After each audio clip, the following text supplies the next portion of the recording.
Allez, les derniers moments avec les coachs. Et on va tester tout de suite les armes. Et ça va être parti pour 15 touches ou 3 fois 3 minutes de temps effectif.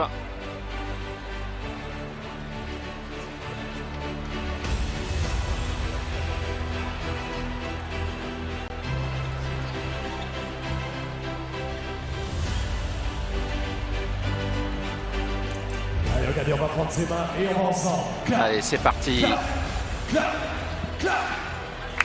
Première demi-finale de cette édition 2025 du Forvis Mazars Challenge International de Paris. C'est maintenant, ils sont assurés d'un podium ces garçons, mais ils veulent assurément briller et pourquoi pas pour Martialas performer à nouveau comme en 2017 en décrochant le trophée, ou tout à l'heure pour Focconi remporter une nouvelle fois, une troisième fois cette épreuve d'importance dans le circuit international. Alors on a un petit souci micro. Pour l'arbitre, voilà, ça y est. Voilà. On va pouvoir l'entendre, monsieur l'arbitre, c'est important.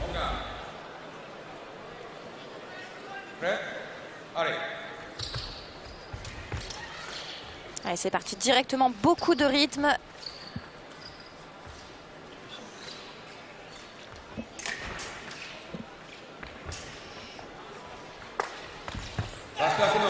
Et il marche, Massialas, il se fait prendre là en contre-attaque. Il s'est un peu offert. Hein. Ouais, alors vous allez voir Massialas, quand il a une escrime assez atypique. Il part bras court avec la pointe à l'extérieur, il raccroche très souvent. Il faut pas croire qu'il ne sait pas ce qu'il fait, c'est son escrime mais c'est diablement efficace. On l'a vu avec son palmarès. Oui, parce qu'il donne pas de pointe, enfin il donne pas en tout cas la lame à son adversaire en faisant ça. Mais c'est vrai que s'il ne le fait pas dans le bon tempo, il peut se faire avoir comme ça. Après, effectivement, ça ne doit pas lui arriver si souvent, sinon il n'aurait pas ce palmarès.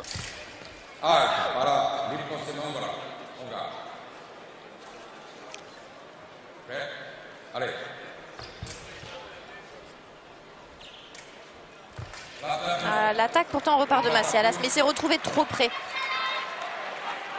Et ça fait 2-0 pour le Tchèque. Massialas qui avait mal débuté, on l'a dit tout à l'heure, son match précédent. Contre-attaque. Et demande l'Américain si c'est considéré comme une parade riposte ou pas.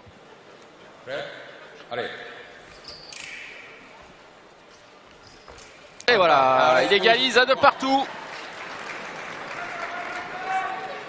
Dans ce match qui oppose deux Alexander, il n'en restera qu'un pour la finale. Oh là là, effectivement, ça illustre bien ce que vous disiez, hein, Célia, c'est-à-dire que c'est des scrims très atypiques, avec ce bras très raccourci. Il a vraiment la pointe à l'extérieur et du coup il est capable d'aller chercher des cibles. Incroyable. Dans le dos ou sous le bras qui paraissent pourtant compliqués à aller chercher, mais c'est pour lui en fait c'est inné, c'est normal d'aller chercher là-bas. C'est vraiment son style d'escrime. Šupenić qui a fait tester son fleuret, mais ça fonctionne. Pas de problème et c'est reparti. Ouais, de suite le pressing de Šupenić. Massialas il accepte de reculer. Hein. Par contre, voilà. Accepter de reculer, mais il faut déclencher quelque chose. Soit faire déclencher son adversaire, soit arriver à reprendre le dessus. Attaque. Ah, il a su travailler là, Šupenić. Oh, superbe, superbe.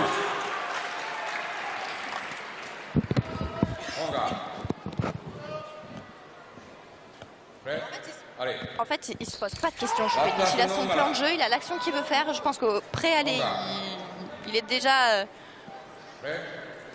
sûr de ce qu'il veut faire et il se pose pas de questions. Ouais. Quoi que fasse Massialas, il ira faire son truc. Un peu à l'image du sabreur qui a déjà dans sa tête décidé avant le aller de l'arbitre ce qu'il allait faire. Ah, il y a une parade, mais il n'y a pas de mid-riposte. On va aller tester le matériel. Ouais. Il faut rester sur la piste, mais ça fonctionne a priori. Ouais, ça va fonctionner. Enfin, du coup, ça a fonctionné. Mais Massialas, en fait, est venu raccrocher la cible tellement rapidement. Les appareils ont un temps de blocage, je crois que c'est un dixième de seconde, si je ne me trompe pas. Voire moins. Et en fait, si la deuxième lampe ne s'allume pas dans ce temps qui est imparti, l'appareil va bloquer, va empêcher la deuxième lampe de s'allumer. Allez, ça fait 6 partout. Oh là là. Il y a eu une première parade riposte qui n'a pas touché. J'ai l'impression que c'est la remise qui touche. Et il repasse devant Alexander Massialas. Et oui. La première attaque de Massialas n'allume pas. Là, dans ces cas-là, on aurait tendance à dire, enfin, on a tendance, et c'est normal, c'est les règles, de dire la contre-attaque peut avoir le point. Mais la contre-attaque de Šupenić n'allume pas, donc du coup c'est au jeu des remises, la remise de l'attaque qui va avoir la priorité. Je pense qu'il va confirmer sa décision, l'arbitre. Voilà. Ouais. C'est confirmé. Allez, 8-6, 2 touches d'avance pour l'Américain. Allez. Attaque. Alors il va demander voilà, le check, s'assurer que c'est pas sur le bras que ça a allumé. Un petit peu de transpiration pourrait faire un peu conducteur. Bon, c'est pas le cas. D'ailleurs, on l'a vu sur le ralenti, ça touche vraiment sur le plastron. Attaque directement non valable. Allez, Anga. Prêt? Allez. Ah,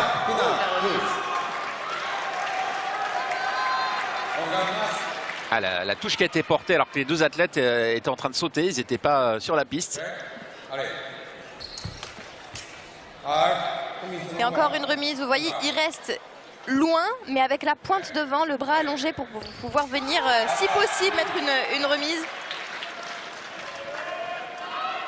Allez, il revient un petit point seulement de retard, le Tchèque.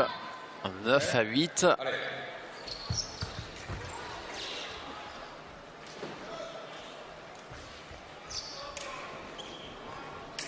C'est dommage que la riposte par coup lancé n'allume pas. Ouais, parce que l'intention était bonne de l'Américain, il prend le fer. Et là, il réclame Massialas une protection de la tête de la part de son adversaire. Alors, je sais pas, je ne l'ai pas vu, on va regarder le ralenti. Mais c'est vrai que l'intention était bonne de Massialas, c'était beau. On a bien entendu la prise de fer, on a bien vu ce qu'il voulait faire, mais ça n'a pas touché. Ah, carton. Et dans ce cas-là, la touche est annulée. Et carton jaune, synonyme d'avertissement. C'est ce qu'on expliquait un petit peu plus tôt dans la journée pour ceux qui nous suivaient déjà sur les quarts de finale. Et à partir de là, toute erreur de combat commise par le tireur tchèque donnera un point à l'Américain. Et la parade est américaine.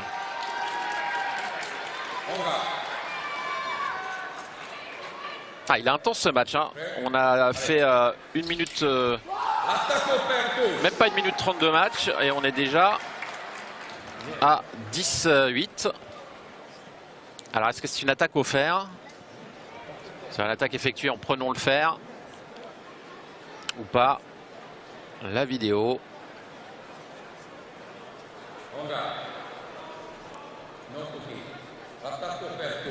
Attaque au fer confirmée. 11-8. Eh ben, je pense pas qu'on aille au-delà du premier tiers-temps dans ce match. Ouais, c'est intense. Au pré-aller, vraiment, ils sont tout de suite actifs, tout de suite dans la prise de décision, dans le fait de vouloir prendre le dessus sur l'adversaire. Il y a beaucoup d'autorité dans les actions.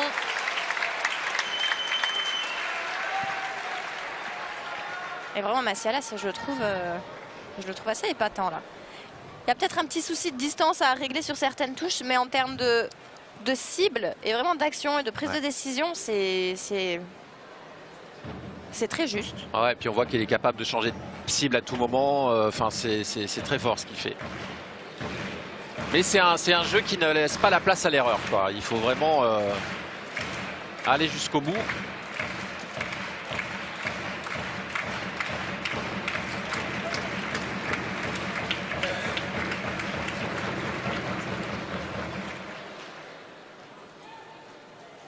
On avait Imboden aussi qui avait remporté à 2 reprises, qui avait fait le doublé, l'Américain.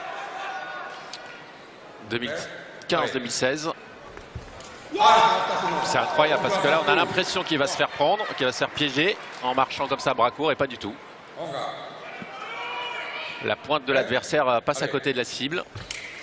Et oui. Oh. Attaque offert, ok. Allez, plus qu'un petit point à marquer et ce sera la qualification en finale pour l'Américain. Il l'a tenté. Pour le geste, c'est tenté quand même d'être allé chercher une cible dans le dos par coup lancé. Alors il redemande une vidéo pareil parce qu'il soupçonne son adversaire Šupenić d'avoir baissé la tête pour se protéger. En fait, c'est pas vraiment le fait qu'il ait baissé la tête, c'est le fait d'avoir fait une parade de la tête, c'est-à-dire d'écarter la lame de son adversaire. Surtout quand on va chercher dans le dos, en fait, on passe vraiment très près de la tête. Et Šupenić se serait défendu et aurait utilisé sa tête pour pousser la parade lame. de tête. Exactement. C'est nouveau, c'est bien ça.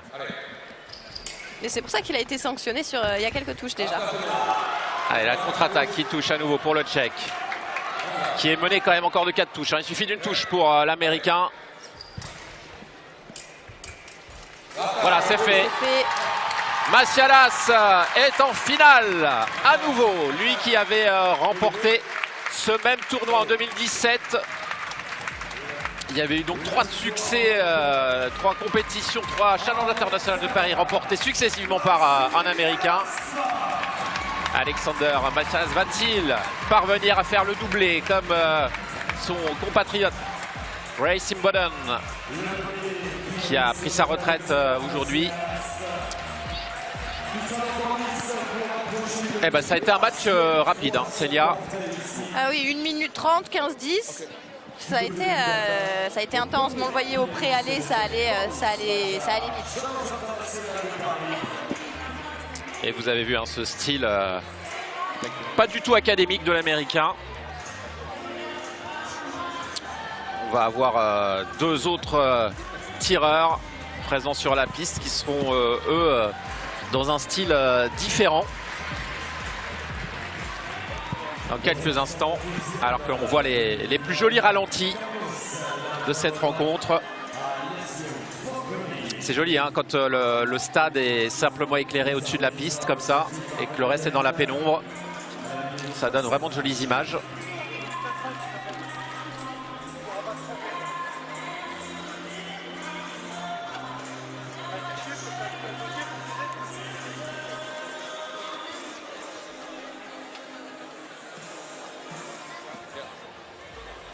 Alors, qui de l'espagnol